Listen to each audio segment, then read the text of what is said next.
যারা প্রজাতন্ত্রের জনগণের টাকায় নিজের জামা পরে কাপড় পরে স্ত্রী সন্তানকে মানুষ করে, তারা এসে সেই দিন একটি কুচক্রী মহল জনতার মঞ্চ করেছিল।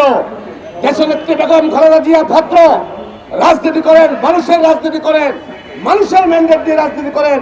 শহীদ রাষ্ট্রপতি যে আদর্শ শিখিয়ে গিয়েছেন, সে কারণে দেশনেত্রী বেগম খালেদা জিয়া এবং বিএনপি সেই দিন ওই প্রশাসনের ভিতরে থেকে আমলা হয়ে, সরকারি চাকরিজীবী হয়ে জনতার মঞ্চে এসে রাষ্ট্রদ্রোহিতা করার পরেও দেশনেত্রী বেগম খালেদা জিয়া তাদের বিরুদ্ধে ব্যবস্থা নেন নাই।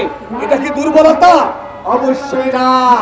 এটা সেদিন ভদ্রতার পরিচয় দিয়েছেন। দীর্ঘ 17 বছরের খুনি হাসিনার বিরুদ্ধে আন্দোলন সংগ্রামের পরে আমরা কি দেখলাম? এদেশের আপামর জনসাধারণ যখন এই খুনি হাসিনার হায়নার হাত থেকে এই দেশকে মুক্ত করলো, করার পরে 6 তারিখ আমাদের সাংগঠনিক অভিভাবক বিএনপির ভারপ্রাপ্ত চেয়ারম্যান জনাব তারেক রহমান সকল ইউনিটের নেতৃবৃন্দকে, সকল অঙ্গ সংগঠনের নেতৃবৃন্দকে পার্টির অফিসে রেখে 3 থেকে 4 ঘন্টা আমাদেরকে নিয়ে স্কাইপিতে মিটিং করেছেন। বলেছেন দেশটা আমাদের সকলের, দেশকে রক্ষা করতে হবে, একজন সাধারণ মানুষের কোনো ক্ষতি করা যাবে না, কোন দলের তরুণ কথা। অপরাধ যে করেছে তার বিচার আইনের আওতায় হবে। এটা কি দুর্বলতা? আপনারা কি ভাবছেন যে শহীদ রাষ্ট্রপতি জিয়াউর রহমানের সৈনিকেরা, তারেক রহমানের আগামী দিনের যোদ্ধারা একবারে দেশ থেকে পালিয়ে চলে গিয়েছে? ভয় পেয়েছে? ভয় পায় নাই। ভদ্রতা দুর্বলতা নয়।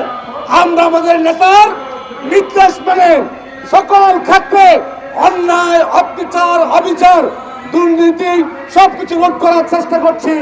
অতএব আমি যারা প্রশাসনে আছেন আপনাদেরকে বলতে চাই, এখনো সময় আছে।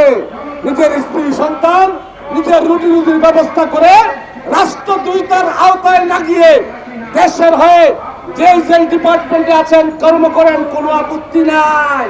কিন্তু যদি বেশি বাড়াবাড়ি করেন তাহলে গাল মাটকাতে এই দেশের জনগণ 1 মিনিটও দেরি করবে না। অতএব সাবধান হয়ে যান। নির্বাচন করার জন্য বিএনপি সময় দিয়েছে, এটা দুর্বলতা তো নয়, এটা ভদ্রতা, এটা কাটিছি।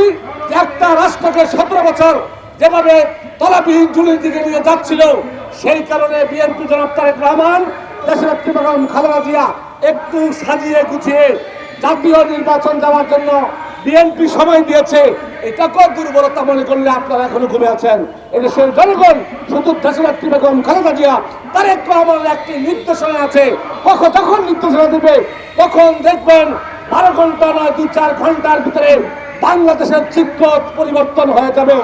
আমরা চাই না আমরা এদেশে কোনো হট্টগোল চাই না। আমরা চাই এদেশটা আমাদের সকলে মিলে এদেশকে সাজাবো, একটি সাস্টেনেবল ডেভেলপমেন্ট কান্ট্রি হিসেবে আমরা এদেশকে পরিণত করতে চাই।